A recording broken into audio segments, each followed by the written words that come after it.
majina naitwa Shangwe Twamala, ni katibu tawala msaidizi uchumi na uzalishaji mkoa wa Pwani. Nimekuja kufungua mafunzo kwa maafisa ugani ambayo yameandaliwa na COPRA kwa niaba ya katibu tawala wa mkoa. Ambalo nimesisitiza kwa maafisa ugani kwamba kwanza wanatakiwa kuzingatia mafunzo haya kwa sababu ni mafunzo muhimu ambayo itawezesha wao sasa kwenda kuwafundisha wakulima mbinu mbalimbali za kilimo cha ufuta pamoja na mazao mengine aina ya mikunde. Kwa hiyo nimewasisitiza kwamba kama timu muhimu ndani ya mkoa wetu wanatakiwa sasa wazingatie haya mafunzo, lakini pia kuhakikisha kwamba wakirudi kwenye maeneo yao ya kazi wanawafundisha wakulima mbinu hizo za kilimo bora cha ufuta na mazao mengine. Lakini pia matarajio yetu sasa ni kwamba baada ya kwamba COPRA wamegawa mbegu karibu tani 6 ndani ya mkoa wetu wa Pwani, hawa maafisa ugani ambao leo wanapata mafunzo wanarudi sasa kwenda kuwafundisha wakulima, na wakishafundisha wakulima tunatumaini kwamba elimu ambayo wakulima watakuwa wameipata itasaidia kwenye kilimo bora cha ufuta, na kwa hiyo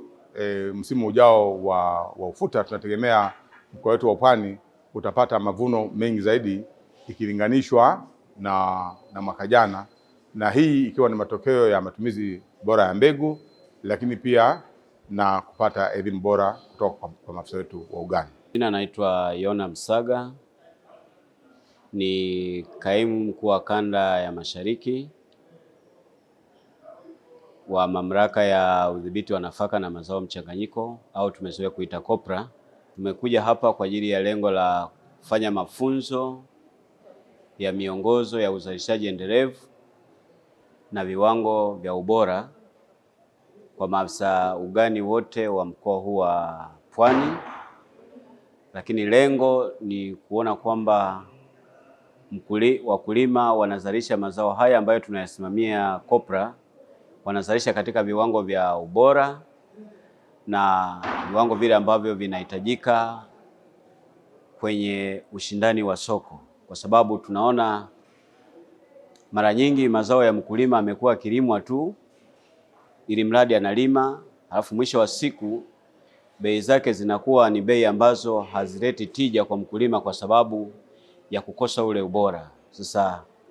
kama COPRA ambayo mamlaka yenye dhamana, tumeona kwamba upo umuhimu wa kuwa na miongozo ya uzalishaji wa haya mazao, na kwa leo tutakuwa na mafunzo ya miongozo ya mazao ya ufuta pamoja na jamii ya mikundekunde ambayo ni mbaazi, soya,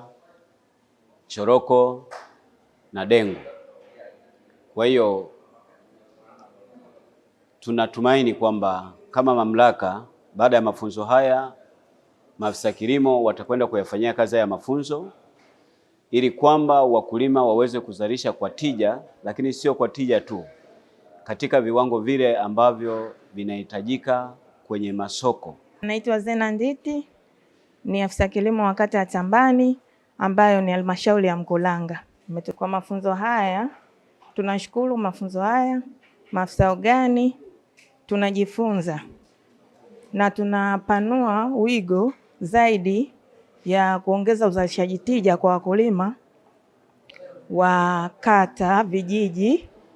Lakini pia mafunzo haya tunapata ukumbusho,